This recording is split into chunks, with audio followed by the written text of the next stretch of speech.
Olá, a TH Entrevista dessa semana traz como tema o crescimento do mercado de farmácia no Brasil em 2019. Para falar do assunto, eu converso agora com o vice-presidente do Conselho Regional de Farmácia de Alagoas, Alexandre Corrêa. Alexandre, seja muito bem-vindo ao TH Entrevista. Alexandre, o levantamento da Febrafar, ele apontou um crescimento do mercado de farmácia em todo o país acima da economia. Confere? Confere.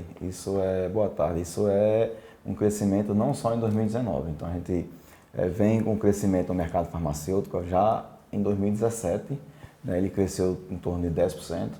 Em 2017 para 2018 já em torno de 11,5%, e agora houve um crescimento também acima de 12%, né? Isso chegando a 119 bilhões de reais, né, em vendas. Então é um mercado que, mesmo no auge da crise no Brasil, é um mercado que continuou crescendo acima da média da inflação nacional. Alexandre, o bom resultado desse segmento é a porta de entrada para que muitos profissionais eles acabem se profissionalizando na área e tenham mais um engajamento? Na verdade, esse crescimento, a pesquisa ela traz outras informações, que houve também um crescimento da farmácia clínica nesse processo, né? Muitas farmácias investiu um recurso considerável na criação de consultórios farmacêuticos, né? E a gente sabe que isso faz com que haja uma demanda maior da procura de profissionais farmacêuticos para o serviço e também haja um maior número de vagas ofertadas. O crescimento das farmácias, a proporção que as farmácias têm crescido o seu número no país, tem crescido o número de empregos também para farmacêuticos nesse sentido. E o Conselho, né, com a legislação que existe, tem fiscalizado cada vez mais para que se garanta, né, assistência farmacêutica a toda a população, ou seja, a população tem direito à farmácia, a ter uma assistência farmacêutica, e a gente, enquanto Conselho, tenta garantir esse direito, né, exigindo a contratação do farmacêutico na forma da lei.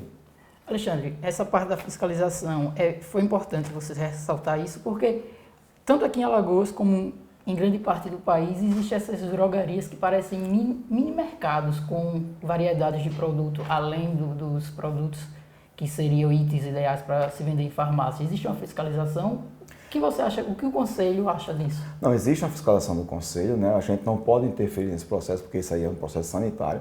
Quando encontrado, a gente encaminha a informação à vigilância sanitária, mas muitas dessas redes de farmácias possuem hoje no Brasil uma liminar, né, para continuar comercializando produtos alheios, né, aos medicamentos. Mas naqueles casos absurdos também não é permitido, né? Existe uma permissão através de liminar na justiça, mas não para se vender de tudo, né? A gente sabe que tem situações que não são permitidas mesmo com força liminar. Então a gente tenta, em parceria, né, com outros órgãos, como o Ministério Público, Vigilância Sanitária, PROCON, fazer uma fiscalização conjunta para que todos os órgãos tomem as providências cabíveis nas mais diversos tipos de infração que são cometidas.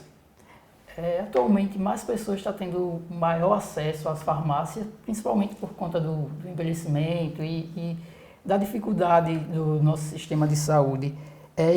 As farmácias acabam sendo uma referência, um ponto de saúde.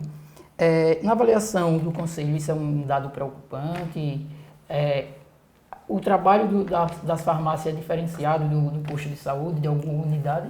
Olha, como eu falei anteriormente, existe hoje a questão da farmácia clínica, né? No Brasil, a partir de 2012, o Conselho Federal ele instituiu o serviço farmacêutico, a farmácia clínica, né? E várias farmácias encamparam esse trabalho e colocaram o profissional farmacêutico à frente desse serviço no atendimento farmacêutico, né? O Conselho Federal, os conselhos regionais, eles têm investido muito em capacitações nesse sentido, para capacitar cada vez mais os profissionais para a realização dos serviços farmacêuticos. E aí as farmácias, a partir da Lei 13.021 em 2014, ela passa a ser classificada como estabelecimento de saúde, não mais um simples comércio. Então, esse avanço a gente vê como um ganho para a população, também para a classe, porque a gente tem a possibilidade de desenvolver um serviço, né? Lógico que não é um serviço de diagnóstico, mas é um serviço que ajuda a população, inclusive encaminhando, quando encontrado alguns problemas, o paciente à unidade de saúde, né, e a um outro profissional para que seja tomar as providências cabíveis. Mas isso é muito positivo, porque a população hoje tem essa farmácia como o primeiro acesso, né, na verdade, mas de forma muito mais qualificada do que anteriormente, por conta dessa mudança de perfil do profissional farmacêutico. Alexandre, voltando a falar um pouco do crescimento, já existe alguma projeção para 2020 e a expectativa que o mercado continue crescendo? A expectativa é que o mercado continue crescendo. A própria Febrafala coloca aí que há uma expectativa de crescimento acima de 15%. Né? Então, é um mercado... o Brasil, ele há uns 10, 15 anos atrás, mais ou menos, ele ocupava o 17º lugar na venda de medicamentos. Hoje o Brasil está ali entre quinto e sexto maior mercado do mundo no consumo de medicamentos. Existe expectativa do Brasil chegar a ser o terceiro maior mercado de consumo de medicamentos no mundo. Então, nessa expectativa, né, é essa expectativa do crescimento, porque é uma tendência por conta de todo o território nacional, de toda a demanda. Então, há uma tendência no Brasil, naturalmente, dele subir nessa colocação em vendas, né, mundialmente. Então, isso é uma tendência de mercado. Então, a possibilidade de abertura de novas lojas no ramo? Há a possibilidade de novas lojas, existe aqui em Lagoas, né, fecharam algumas redes, estão chegando outras empresas. Existe um indicativo das próprias empresas que estão aqui, estão abrindo outras lojas. Então, assim, existe a expectativa de crescimento não só em Lagoas, mas em todo o país. Tem alguma outra informação que você acha importante acrescentar? Olha, a gente sempre tenta mostrar para as pessoas que, ao se dirigir à farmácia, né, tem essa consciência que a farmácia, como estabelecimento de saúde, você tem que procurar um farmacêutico, para que você não venha a adquirir o medicamento e fazer os medicamentos de forma errada. O medicamento ele mata, ele traz consequências na saúde e o profissional habilitado na forma da lei, né, são 5 anos de formação, mais 1 ano e meio de especialização, por exemplo, na farmácia clínica. Então, o indivíduo para fazer farmácia clínica, ele tem aí quase 7 anos de formação, né, desenvolvendo um trabalho. Então, procure o profissional farmacêutico para que o profissional lhe dê a informação correta. Né? E assim, não só na farmácia comercial, mas na farmácia de manipulação, em outras instituições como hospitais, laboratório de análise clínica. Hoje o farmacêutico tem ocupado um ramo muito interessante que a gente pode vir a discutir, que é a estética. Né? Tem várias outras situações de farmacêutico. Né? Hoje nós somos uma profissão que nós temos 135 especialidades. Então é uma profissão que tem crescido muito no país. Alexandre, voltando a falar um pouco mais do crescimento do mercado, com a abertura de novas lojas, existe também alguma novidade para o cliente, para o setor, em relação às tecnologias? Olha, existe, né? A farmácia, ela tem crescido não só na questão de números, tem crescido também avançado na prestação de serviço. Então, existem discussões aí para que seja liberado na farmácia testes rápidos, né?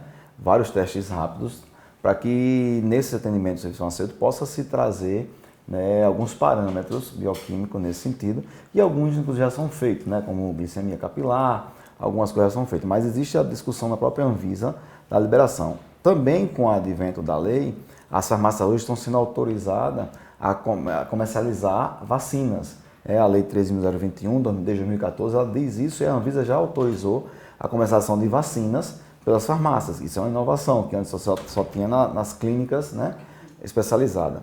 E não só as vacinas, mas, por exemplo, agora o canabidiol, né? Existe um indicativo no Brasil do comércio canabidiol. Então, isso são tecnologias, são coisas novas, né? Que chegam ao mercado farmacêutico e aí traz junto com essa expansão um maior acesso à população de novas tecnologias. Não só tecnologia no sentido científico, técnico, a gente fala, mas também avanços na prestação de serviço farmacêutico, como as práticas integrativas, como as PICs, né, que a gente tem aí a aplicação de ventosas, a auriculoterapia e outras técnicas que os farmacêuticos fazem, né, que agrega ao serviço, né, farmacêutico. Então você tem tecnologias e serviços, novos serviços sendo ofertados na farmácia. Isso é um grande avanço, não só o aumento, mas também a possibilidade das pessoas ter acesso a esse serviço, né? Isso acontece hoje de forma muito clara no país. Alexandre, existe um projeto tramitando no Congresso, acaba sendo até polêmico, que seria a liberação de vendas de medicamentos em outros estabelecimentos que não seja farmácia. O que o Conselho acha disso? Qual a opinião? Como é avaliado isso? Olha, o Conselho ele é contra esse tipo, né? Ele tem se posicionado, tem trabalhado muito seriamente contra a aprovação desse projeto, porque a gente acha que isso é um retrocesso no Brasil. Se a gente fala em uso racional, se a gente fala em novas tecnologias, fala em novos serviços ofertados, farmácia e estabelecimento de saúde, passar a comercializar medicamentos, estabelecimentos que não são farmácia, a nossa opinião é banalizar e jogar fora toda uma possibilidade que existe hoje de um serviço mais qualificado para atender a população.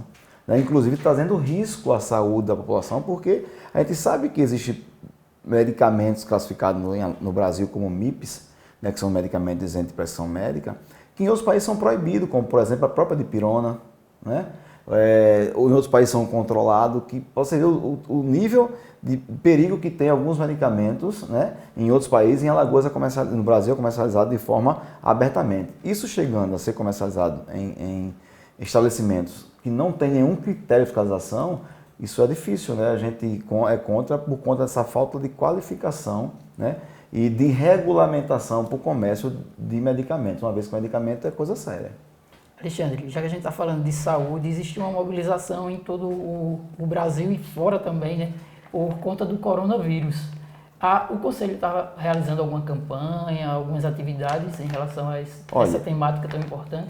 Existe. O Conselho Federal de Farmácia está com a campanha, que todos os conselhos regionais aderiram à campanha, que é uma campanha com informações sobre prevenção, cuidado com relação ao coronavírus. Não só o coronavírus, mas a gente tem feito uma campanha muito forte nos últimos anos com vários temas. Por exemplo, o uso correto de medicamento. Nós vamos ter uma campanha agora em maio. 4 de maio é o Dia Nacional do Uso, 5 de maio é o Dia Nacional do Uso de Medicamentos. Nós temos descarte de medicamento correto. Então a gente tem várias campanhas, vários temas durante o ano que a gente trabalha muita informação, com panfleto, com informação na mídia, com capacitação dos profissionais. Então a gente trabalha muito nesse sentido para que leve à população um serviço mais qualificado, principalmente na questão da informação, porque a gente sabe que um dos grandes problemas que a gente tem é a falta de informação da população. Alexandre, obrigado pela sua vinda ao TH Entrevista. Com essas informações, o TH Entrevista fica por aqui.